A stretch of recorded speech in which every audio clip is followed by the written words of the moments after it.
नमस्कार। दोपहर 2 बजे की 5 बड़ी खबरों के खास कार्यक्रम में बहुत स्वागत है आपका। मैं हूं आपके साथ मुस्कान गंगराड़े। यहां पहली बड़ी खबर दिल्ली से है, जहां पर Prayagraj railway station, Allahabad high court और सुप्रीम कोर्ट को बम से उड़ाने की धमकी दी है। दूसरी बड़ी खबर की अगर बात करें तो ये महाराष्ट्र से, जहां पर महाराष्ट्र विधानसभा की 288 सीटों पर कल वोटिंग होनी है। तीसरी बड़ी खबर झारखंड से है, जहां विधानसभा की 38 सीटों पर वोटिंग कल होगी। चौथी बड़ी खबर मध्य प्रदेश से, जहां पर रोजगार को लेकर एमपी सरकार ने बड़ा फैसला लिया। पांचवी बड़ी खबर की बात करें तो यह हिमाचल से है, जहां पर इस्लामी जिहाद मुर्दाबाद के नारे लगे हैं। चलिए आगे बढ़ते हैं खबरों में। पहली बड़ी खबर की बात करते हैं। पाकिस्तान से धमकी भरा कॉल आया है। Prayagraj railway station, Allahabad high court और सुप्रीम कोर्ट को सोमवार देर रात को बम से उड़ाने की धमकी दी गई है। श्री कृष्ण जन्मभूमि मुक्ति निर्माण ट्रस्ट के अध्यक्ष और जन्मभूमि शाही ईदगाह केस में वाद दायर करने वाले आशुतोष पांडे के व्हाट्सएप पर धमकी भरा वॉइस मैसेज आया। इलाहाबाद हाई कोर्ट में मथुरा श्री कृष्ण जन्मभूमि शाही ईदगाह केस में सुनवाई भी आज होनी है। कुछ ही वक्त में सुनवाई शुरू हो जाएगी, लेकिन उसके पहले ये धमकी भरा मैसेज आया। आशुतोष का दावा है कि वॉइस मैसेज पाकिस्तान के नंबर से आया है। मथुरा के आशुतोष पांडे को व्हाट्सएप पर सोमवार रात 1:37 से 1:40 बजे के बीच में पाकिस्तान के नंबर से धमकी भरे 6 वॉइस मैसेज आए। इसके बाद 2:36 पर व्हाट्सएप कॉल कर धमकी दी गई। आशुतोष श्री कृष्ण जन्मभूमि शाही ईदगाह मामले में पक्षकार हैं। वो श्री कृष्ण जन्मभूमि मुक्ति निर्माण ट्रस्ट के अध्यक्ष भी हैं। 4 से 14 सेकंड तक के 6 धमकी भरे वॉइस मैसेज उन्हें आए, जिसमें लिखा कि 19 नवंबर की सुबह पहले प्रयागराज स्टेशन और फिर हाई कोर्ट को उड़ाएंगे। पाकिस्तान से इसके तार जुड़े होने की आशंका जताई जा रही है।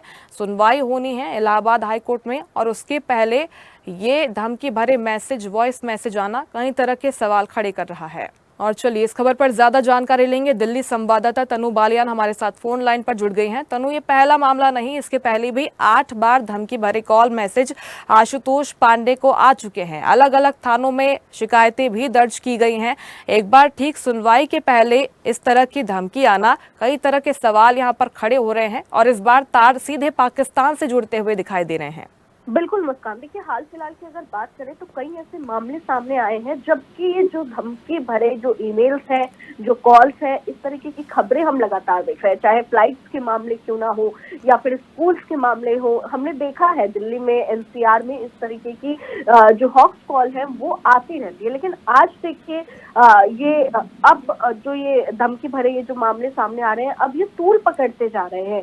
और अब एक और धमकी को लेकर चर्चा हो रही है कि प्रयागराज का जो रेलवे स्टेशन है, इलाहाबाद हाई कोर्ट के साथ साथ जो सुप्रीम कोर्ट है, आज उसको बम से उड़ा देने की धमकी मिली है। और सबसे इम्पोर्टेंट आज का दिन देखिए, जो जन्मभूमि शाही ईदगाह केस जो है उसमें वाद दायर करने वाले जो आशुतोष पांडे हैं, उनके फोन पर देर रात को व्हाट्सएप पर धमकी भरा वॉइस मैसेज आया है। और आशुतोष जो है वो श्री कृष्ण जन्मभूमि मुक्ति निर्माण ट्रस्ट के अध्यक्ष हुए। और जिस तरीके से मुस्कान आप भी जिक्र कर रही थी कि देखिए पहले भी ये सारे कॉल्स जो मैसेजेस है उनके पास आए भी है, तो देर रात एक वॉइस नोट उनके पास आता है और उसमें पाकिस्तान का वो नंबर होता है, और उसमें फिर देखिए इस तरीके की धमकी दी जाती है। और आज सुनवाई भी हुई है। 4 से 14 सेकंड तक के 6 धमकी वाले जो वॉइस मैसेज है वो भेजे गए, लगातार एक के बाद एक भेजे गए। और देखिए दावे में जो दावा है वो ये है कि उसमें ये कहा गया है वॉइस नोट में कि हाई कोर्ट तो क्या तेरे सुप्रीम कोर्ट को भी उड़ा देंगे, तुम में दम नहीं है,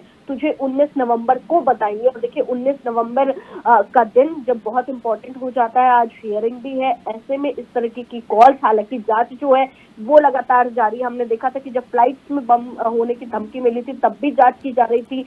कुछ सोशल हैंडल्स हैं उन पर प्रतिबंध भी लगाया जा रहा था। जो कॉल्स हैं उनको भी मैनेज करने की कोशिश की गई थी कि इस तरीके की जो कॉल्स आती है उनको जो है बंद किया जा सके। लेकिन देखिए तमाम प्रयास होते हैं, उसके बावजूद भी एक धमकी भरे इस तरीके की जो मैसेज कॉल है लगातार मुस्कान हम देख रहे हैं, और चाहकर भी इस पर रोक नहीं लग पा रही है। बड़ा सवाल यही है कि इस तरीके की जो धमकियां है वो देखिए हलचल जरूर पैदा करती है, डर पैदा करती है, जिससे हमने देखा कितना नुकसान भी झेलना पड़ता है।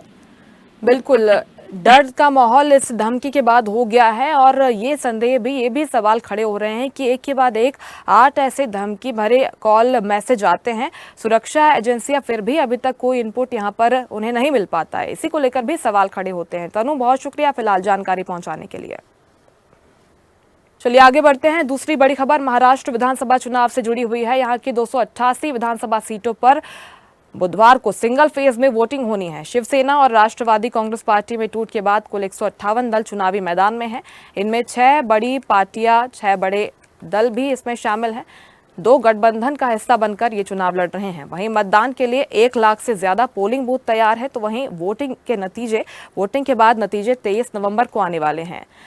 भारतीय जनता पार्टी की अगुवाई में शिंदे गुट की शिवसेना और अजीत पवार की एनसीपी महायुति का हिस्सा है, जबकि कांग्रेस उद्धव ठाकरे की शिवसेना और शरद पवार की राष्ट्रवादी कांग्रेस पार्टी यानी कि एनसीपी महाविकास अघाड़ी का हिस्सा है।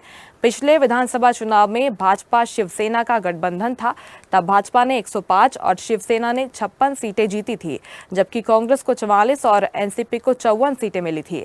भाजपा शिवसेना आसानी से सत्ता में आ जाती, लेकिन गठबंधन टूट गया।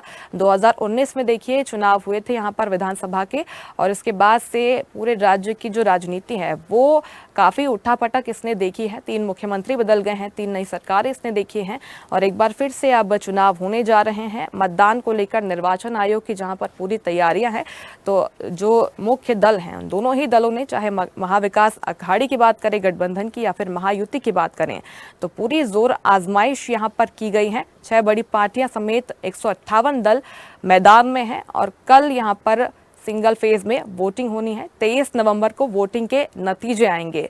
लेकिन जहां पर दलों की, पार्टियों की तैयारियां हमने देखी, तब निर्वाचन आयोग की भी चुनाव को लेकर, सफलतापूर्वक निर्वाचन को लेकर तैयारियां यहां पर पूरी दिखाई दे रही हैं। ज्यादा जानकारी लेंगे मुंबई ब्यूरो चीफ संदीप रणपी से, फोन लाइन पर हमारे साथ जुड़ गए हैं। संदीप, पार्टियों की, दलों की तैयारियां तो हमने देखी, क्योंकि अब परीक्षा की घड़ी है। निर्वाचन आयोग की क्या कुछ तैयारियां हैं, ये भी बताइएगा सफलतापूर्वक मतदान को लेकर। जी बिल्कुल, इस चुनाव को लेकर, महाराष्ट्र में विधानसभा के चुनाव को लेकर 288 सीट जो है वो तैयार है और सिंगल फेज में महाराष्ट्र का मतदान होगा।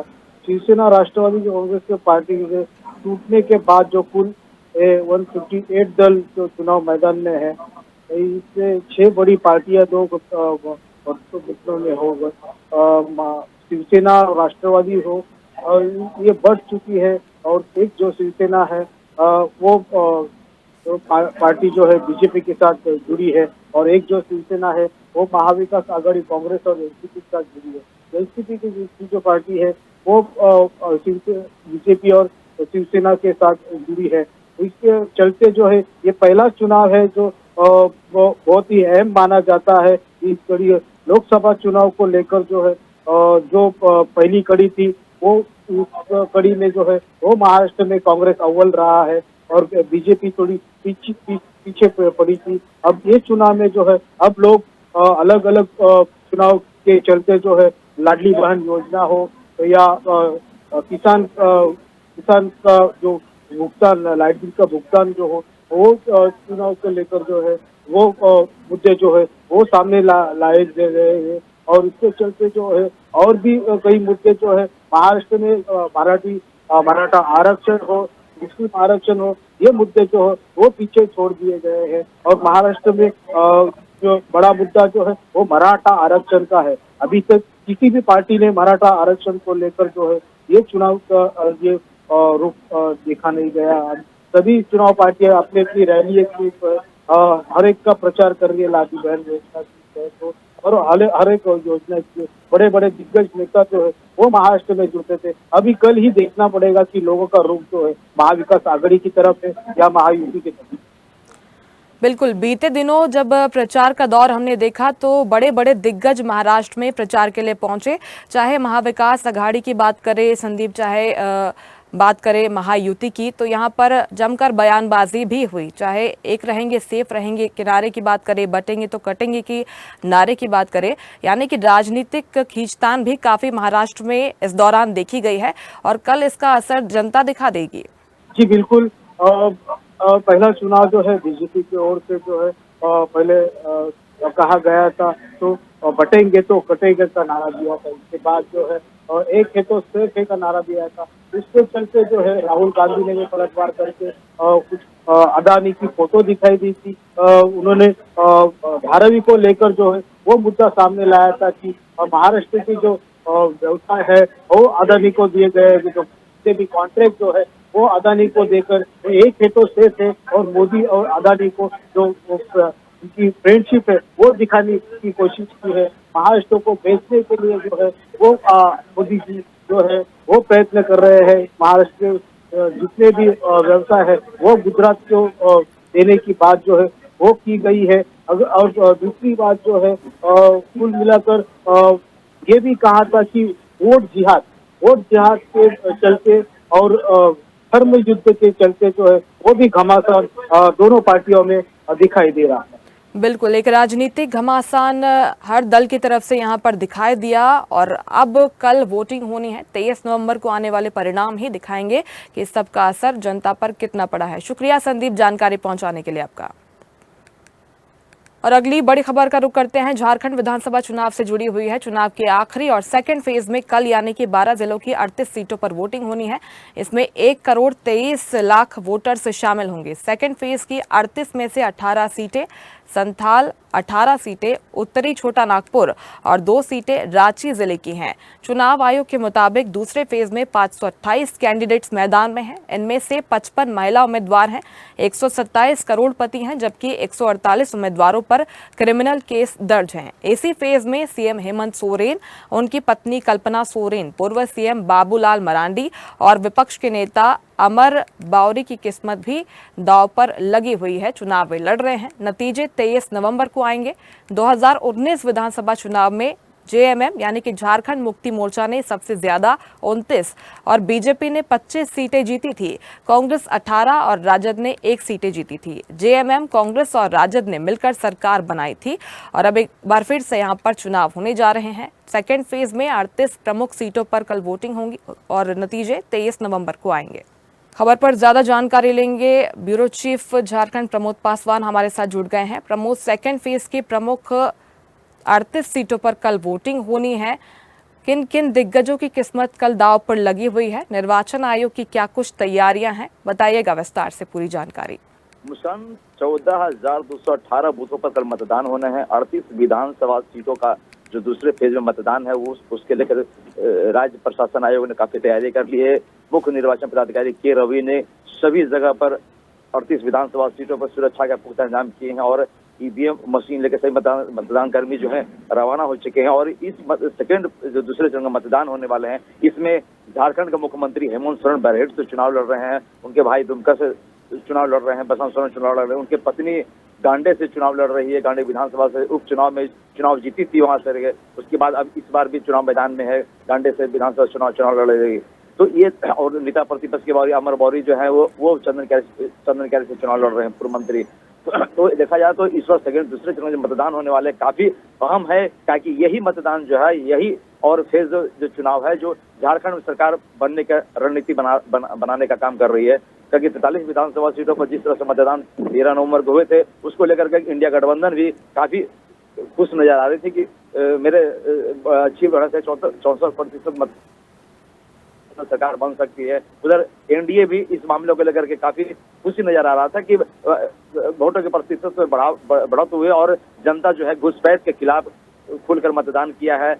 भारतीय जनता पार्टी का जो नारा है घुसपैठियों का खिलाफ आवाज है यहाँ पर, और यही इंडिया गठबंधन के जो झारखंड मुक्ति मोर्चा सरकार है उसका नारा है मैया समान योजना और भैया समान योजना लाने की बात है। तो इस तरह से दोनों के जो योजनाएं हैं जनता के बीच में जिस तरह से चुनावी भाषणों में रखा गया है उसको लेकर कल जो है इसका फैसला होने वाला है। जनता जो है 14,218 मतों पर जिस मतदान होंगे जनता इसका किस्मत की फैसला करेगी। बिल्कुल, आत्मविश्वास हर दल को है, लेकिन कल जनता तय करने वाली है। दोनों ही दलों का जो प्रमुख दल है और जो बाकी के दल चुनावी मैदान में है उन सभी का भाग्य। बहुत शुक्रिया प्रमोद जानकारी पहुंचाने के लिए आपका। अगली बड़ी खबर का रुख करते हैं। मध्य प्रदेश से खबर है जहां पर सरकार ने अगले 5 साल में एमपी में 2.5 लाख पदों पर सीधी भर्ती से सरकारी नौकरी देने का फैसला लिया है। काफी अहम खबर, क्योंकि सरकार ने तय किया है कि इसके लिए हर साल सरकारी परीक्षा कैलेंडर भी जारी किया जाएगा। संकल्प पत्र 2024 में रोजगार के अवसर को लेकर वित्त विभाग ने नए निर्देश जारी किए हैं। आने वाले सालों में होने वाली भर्ती को लेकर वित्त विभाग ने सामान्य प्रशासन विभाग के 22 नवंबर 2022 को जारी आदेश में 31 अक्टूबर 2024 से प्रभाव शून्य घोषित कर दिया है, जिसमें पदों की भर्ती के लिए आदेश जारी किए गए थे। विभाग ने यह भी स्पष्ट किया है कि जहां भर्ती की प्रक्रिया शुरू हो चुकी है, उन पदों की भर्ती को निरस्त नहीं किया गया है। मध्य प्रदेश सरकार ने बेरोजगार युवाओं के लिए यह अहम फैसला लिया है और 2.5 लाख पदों पर सीधी भर्ती की बात मध्य प्रदेश सरकार की तरफ से कही गई है।